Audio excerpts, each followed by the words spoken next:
It was supposed to be just a regular sleepover. Just me and Nixon, eating pizza and talking about stupid stuff. But tonight, everything felt off.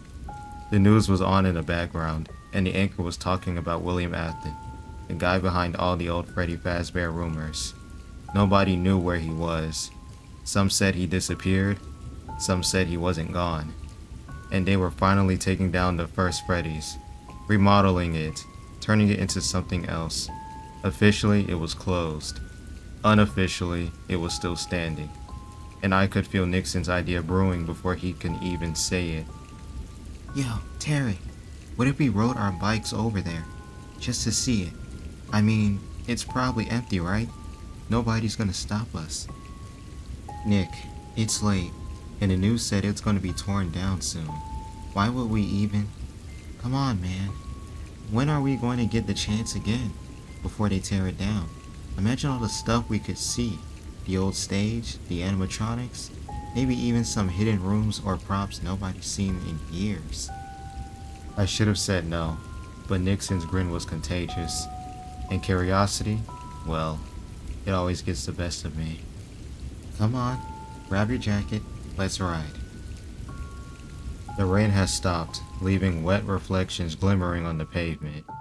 The building sits in an eerie silence, its windows dark, boarded up in places, but a few flickering lights hint at old wiring still clinging to life.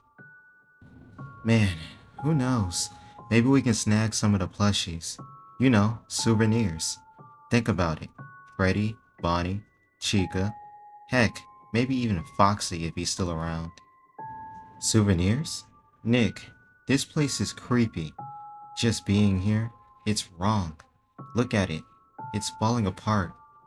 Relax, Terry. It's abandoned. No one's gonna care. Come on, live a little. This is history. You're literally about to step inside one of the most infamous pizzerias ever. We locked our bikes against a cracked concrete wall. The main entrance loomed before us. A large double door with rusted handles. A faded help wanted sign dangles at a crooked angle. Terry's flashlight catches a shadow moving inside, but when he blinks, it's gone.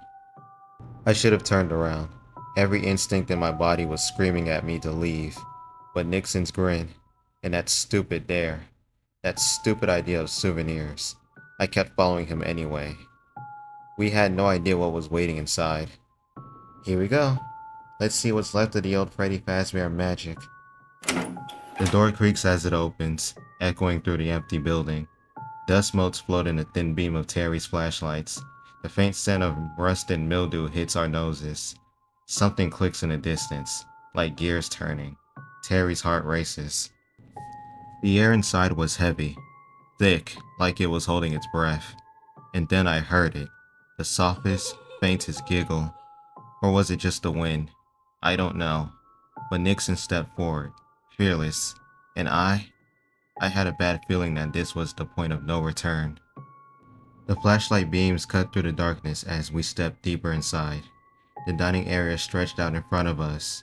Rows of dusty tables, party hats scattered across the floor, faded banners hanging loosely from the ceiling.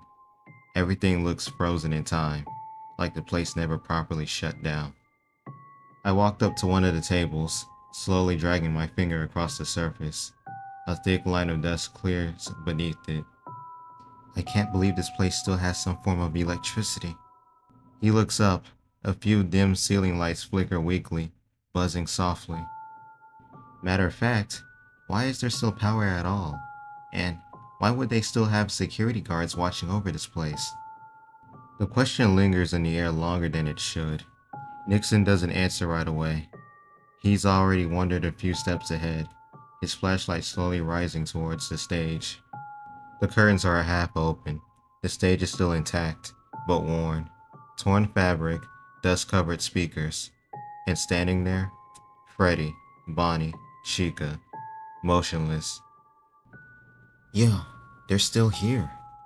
He steps closer, shining the light directly onto them. Dude, look at this. They didn't even move them out. They're just left here. I slowly approached, each step echoing slightly too loud in the empty building. Up close, they looked worse than I imagined. Not like the pictures, not like the stories. They looked older, dirtier, like they'd been standing there, watching, for years. The flashlight passes over Freddy's face. For a split second, just a split second, his eyes seemed to reflect the light, a little too well. I froze. Nick, don't you think it's weird? What? Everything. The power, the stage, them still being here. It's like nobody ever really left. Silence. Then, a faint click echoes somewhere deeper in the building. Not from the stage, not from the dining area, from somewhere behind them. Both of us stopped. You hear that too, right? That was the moment everything changed, because up until then, I thought we were alone. The silence after the click stretches for a few seconds too long. Then, a faint mechanical whirring begins. Lights flicker from the side of the room, dim, reddish bulbs slowly coming to life. Yo, what the heck is that? My flashlight follows the glow, landing on a small, worn sign. Pirate's Cove. The curtain is closed, but something behind it is moving. I felt it before I saw it. That same feeling you get when someone's watching you. Except this time, I knew exactly where it was coming from.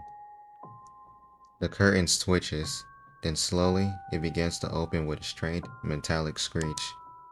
A figure steps forward into the dim light. Foxy, torn, exposed metal, one glowing eye, flickering unevenly. His head twitches to the side, then snaps forward. You shouldn't be walking around at these stores. Nixon stumbles back slightly, eyes wide. What the? Foxy tilts his head again, like he's trying to focus on us, or recognize us. Welcome to the Pirate's Cove. Silence. I don't move, my grip tightened around my flashlight. At first, I told myself it was just a recording, some leftover program, motion activated or something. But the way he was looking at us, the way his eyes kept adjusting, it didn't feel random. Foxy takes a slow step forward. The floors creak under his weight. That wasn't part of the stage performance. Nick, I don't think that thing is supposed to be moving. Nixon doesn't respond. He's frozen, staring. Foxy's hook hand twitches. You shouldn't be here. The lights flickered violently. For a split second, total darkness. When the lights came back, Foxy is closer.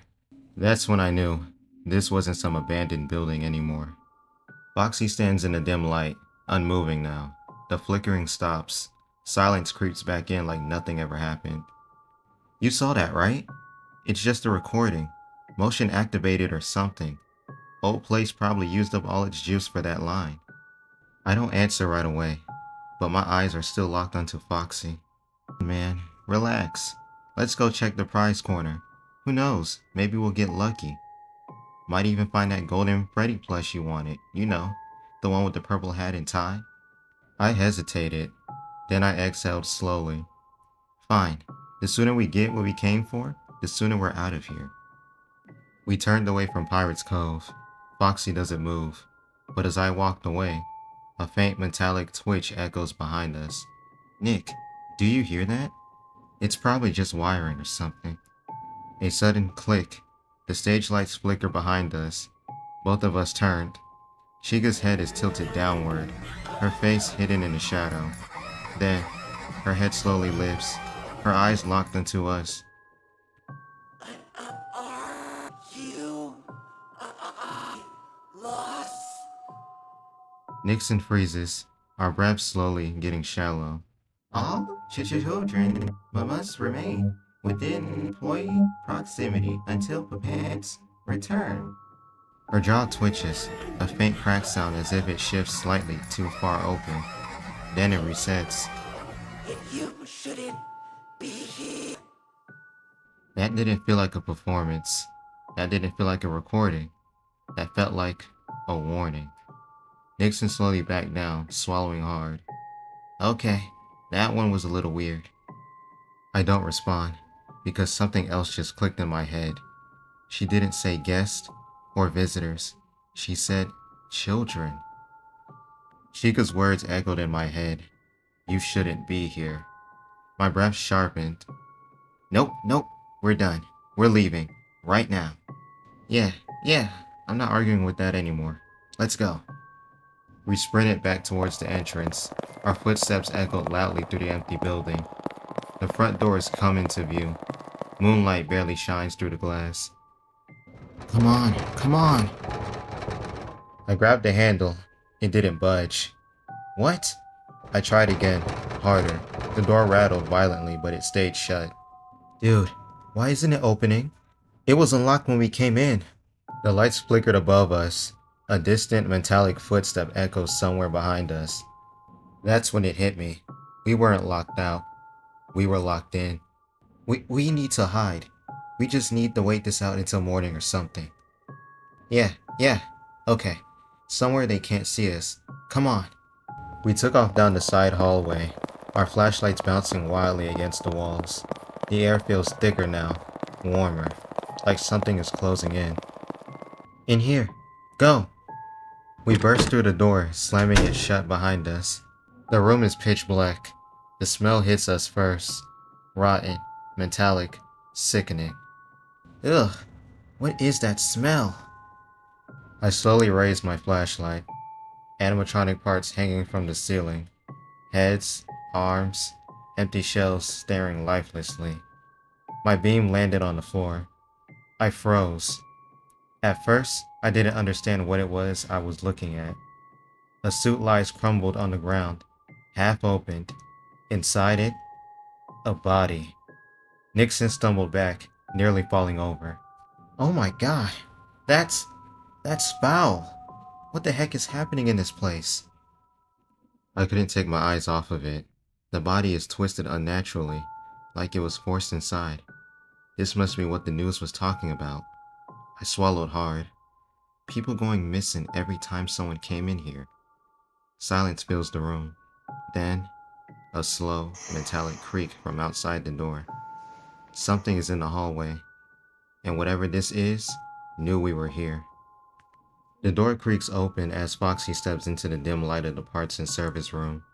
His hooks catches the beam of my light, sending sparks across the walls. I warned ye, shouldn't be snooping where ye don't belong. Done wrong, bossy folk. You'll learn soon enough. Nixon flinches and grabs a random metal rod from the floor. Stay back! He swings the rod with all of his strength, but it clings harmlessly off of Foxy's chest. I grab Nixon's arm, holding him back. Wait, he's not attacking. Dude, are you serious? Did you hit your head or something? If he wanted us dead, he would have done it already. Foxy tilts his head, the flickering lights casting a shadow across his unfinished face. Okay, then, what do you want? And why are you following us now? Foxy pauses, the mechanical gears in his chest whirring softly. The hallway behind him is silent, too silent. The tension hangs thick like fog. Ye don't belong here, but I'll let ye live if ye promise not to wake and see folk again. Nixon looked at me, eyes widened, trembling. See, folk? What the hell does that even mean? I swallowed hard, feeling the weight of the room and the animatronic's gaze. I think this place isn't just haunted. It's alive. Foxy's footsteps echo down the hallway, fading in the darkness. Nixon's voice cracks as he calls out. Wait, you can't just leave us like that. Tell us what happened. I grabbed Nixon's shoulders. Urgency was in his eyes. And what do you think will happen? We're not superheroes, Nixon, and we're talking to a robot. If that's not a red flag, I don't know what is. Foxy's form disappears into the shadows without a word. Nixon swallows hard, realizing I was right. Nixon, what time is it? I don't know. Your parents are probably worried. Worried? They're probably passed out right now. Doesn't matter. The important part is we can't stay in this room. I glanced around, focusing on a faint light coming from the hallway. If I remember correctly, there's an office nearby. Heck no. That's even more dangerous, and even a waste of time. How much power do you think this place has? It's running on Duracell and dreams. Exactly. We break the window and get out. It's coming down anyway. They probably won't even notice another window broken. We both crept cautiously out of the parts and service room, peeking both directions, moving toward the dining area and the main entrance.